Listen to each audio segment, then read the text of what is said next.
नमस्कार मेरे प्यारे विद्यार्थियों, मैं नीरज सिंह राजावत हमारे नक्षत्र एजुकेशन के ऑनलाइन मंच पर आपका तहे दिल से हार्दिक स्वागत करता हूं। और मैं लेकर आया हूं सभी प्रतियोगी परीक्षाओं के वस्तुनिष्ठ प्रश्नों की श्रृंखला जो आपके लिए महत्वपूर्ण और उपयोगी हो सकती है। और आज हम चर्चा करने वाले हैं गत वर्ष की प्रतियोगी परीक्षाओं में पूछे गए प्रश्नों के बारे में, जिसमें हमें मिलने वाले हैं प्रतिदिन रात 9 बजे अलग अलग विषय के अलग अलग कोर्स के प्रश्न। और आज हमारा विषय है मनोविज्ञान और कोर्स है प्रथम श्रेणी शिक्षक भर्ती। अब हम चलते हैं हमारे पहले प्रश्न की ओर। शिक्षण अधिगम प्रक्रिया के दौरान श्रव्य दृश्य सामग्री की उपयोगिता को अपने अनुभव शंकु द्वारा किसने वर्णन किया? A Edgar Dale, B Edgar Bell, C Edgar Brain या फिर डी एडगर रैन। हमारा इसका उत्तर होना चाहिए ए एडगर डेल। अब चलते हैं हम हमारे अगले प्रश्न की ओर। संज्ञानात्मक विकास के सामाजिक सांस्कृतिक सिद्धांत के प्रतिपादक कौन थे? ए जीन पियाजे, B Jerome S Bruner, C Lev Vygotsky या फिर डी विलियम वुंट। प्रश्न ध्यान से पढ़ें और उत्तर देने की कोशिश करें कि इसका उत्तर क्या हो सकता है। संज्ञानात्मक विकास के सामाजिक सांस्कृतिक सिद्धांत के प्रतिपादक कौन थे? तो हमारा जो इसका उत्तर है वो है लेव वाइगॉट्स्की। अब चलते हैं हमारे अगले प्रश्न की ओर। निम्नलिखित में से कौन सा हल का प्रणालीबद्ध व्यवहार सिद्धांत का सही सूत्र है? A S O R, B S E R, C S A R या फिर डी एस आई आर। तो हमारा जो इसका उत्तर है वो है ए एस ओ आर। निम्नलिखित में से कौन सी मानसिक रूप से स्वस्थ व्यक्ति की विशेषता नहीं है? ए सामवेगिक संतुलन, बी सामाजिक रूप से अनुकूलनीय, सी अधीरता या फिर डी आशावादी दृष्टिकोण। तो हमारा जो इसका उत्तर होगा वह है अधीरता। अब चलते हैं हमारे अगले प्रश्न की ओर। निम्नलिखित में से कौन सा संवेगात्मक बुद्धि का घटक नहीं है? ए सामवेगिक प्रत्यक्षीकरण, बी सामवेगिक एकीकरण, सी सामवेगिक समझ या फिर डी भावनात्मक असंतुलन। तो हमारा जो इसका उत्तर होगा वह है भावनात्मक असंतुलन। अब चलते हैं हमारे अगले प्रश्न की ओर। मैकडूगल के अनुसार निम्नलिखित में से कौन सी मूल प्रवृत्ति और संवेग का गलत संयोजन है? ए पलायन भय, बी युयुत्सा क्रोध, सी निवृत्ति घृणा या फिर डी जिज्ञासा करुणा। तो हमारा जो इसका उत्तर होगा वो है जिज्ञासा करुणा। अब चलते हैं हमारे अगले प्रश्न की ओर। प्रश्न ध्यान से पढ़ते रहे, उत्तर अपने आप मिलते रहेंगे। निम्नलिखित में से कौन सी ब्रूनर द्वारा प्रदत्त संज्ञानात्मक विकास की सर्वोच्च अवस्था है? ए सक्रिय अवस्था, बी प्रतीकात्मक अवस्था, सी प्रतिबिंबात्मक अवस्था या फिर डी संवेदी अवस्था। हमारा इसका उत्तर होगा बी प्रतीकात्मक अवस्था। अब चलते हैं हमारे अगले प्रश्न की ओर। वह शिक्षण व्यू रचना जिसमें कक्षा में विभिन्न बुद्धि स्तर के विद्यार्थी मिलकर छोटे छोटे समूहों में रहकर अधिगम करते हैं वह कहलाती है? ए पद अधिगम, बी मस्तिष्क उद्वेलन, सी सहकारी अधिगम या फिर डी पदानुक्रम अधिगम। हमारा इसका उत्तर होगा सहकारी अधिगम। अब चलें अगले प्रश्न की ओर।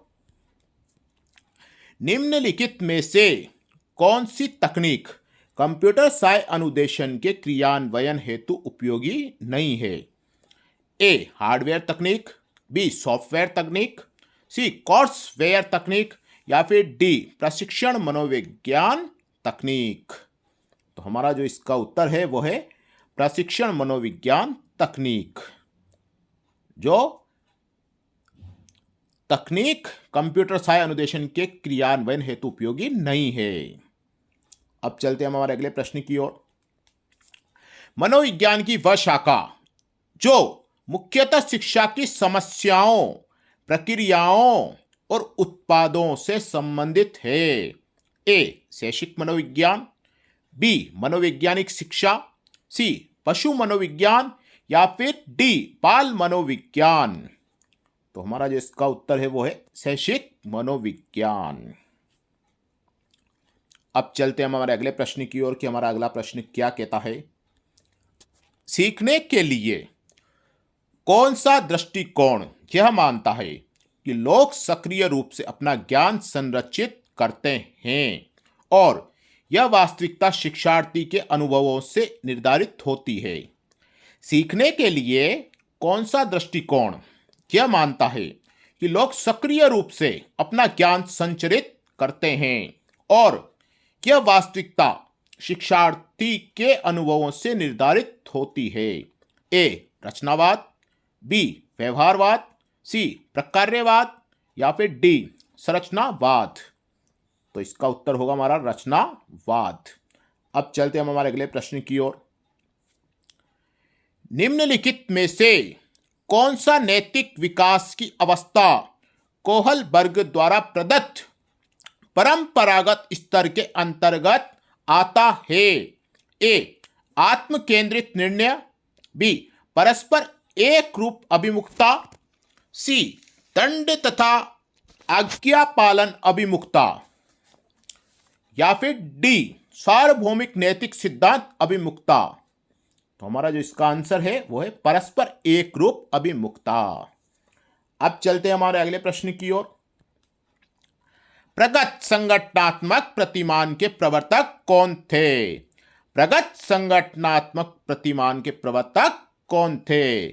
ए रिचर्ड सचमैन, बी डेविड आशुबेल, सी जे.एस. ब्रूनर, या फिर डी जॉन पी टिसेको। तो हमारा जो इसका आंसर है वो है डेविड आशुबेल। अब चलते हैं हम हमारे अगले प्रश्न की ओर। उस तकनीक का नाम क्या है जो सूचना से जुड़ी गतिविधियों को नियोजित करती है, जिसमें गतिविधियों में डेटा एकत्रण, प्रसंस्करण, भंडारण और प्रस्तुत करना शामिल है। तेजी से इन गतिविधियों में संयोग और संचार भी शामिल है। ए कृत्रिम संप्रेषण तकनीक, बी सूचना और संचार तकनीक, सी बुद्धि समन्वित तकनीक, या फिर डी आभासी तकनीक।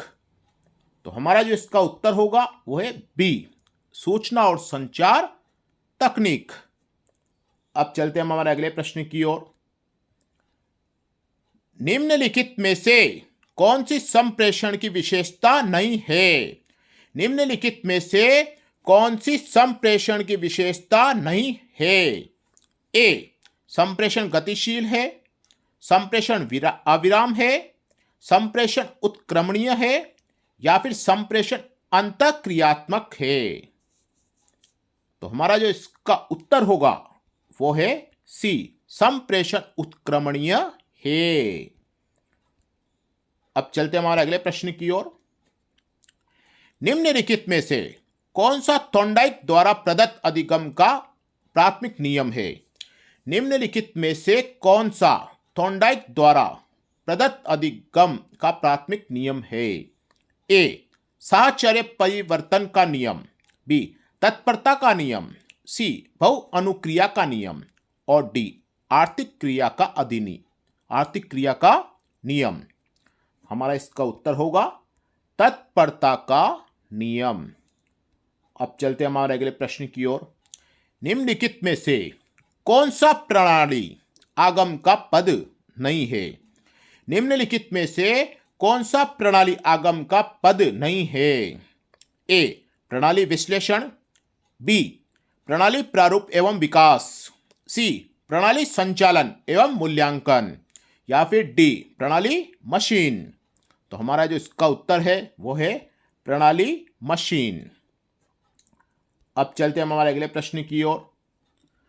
मानव विकास कुछ सिद्धांतों का अनुसरण करता है, निम्नलिखित सिद्धांतों में से कौन सा सही नहीं है?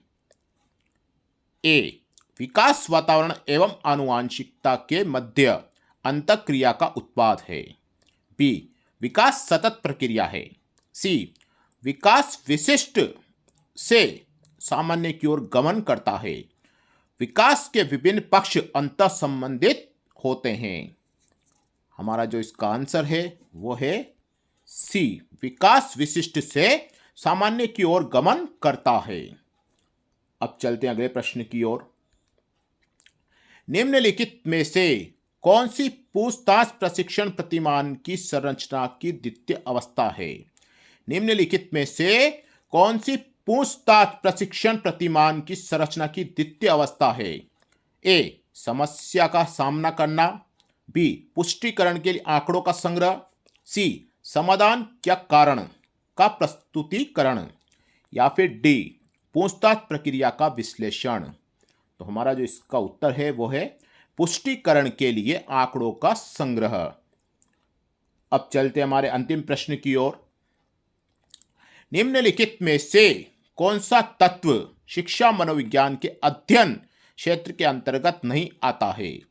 निम्नलिखित में से कौन सा तत्व शिक्षा मनोविज्ञान के अध्ययन क्षेत्र के अंतर्गत नहीं आता है?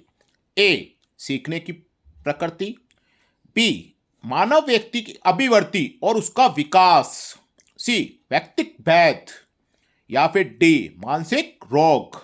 हमारा इसका उत्तर होगा डी मानसिक रोग। ये थी हमारी आज की प्रश्नों की श्रृंखला। हम फिर मिलेंगे कल रात 9 बजे अलग कोर्स और अलग प्रश्नों के साथ। धन्यवाद।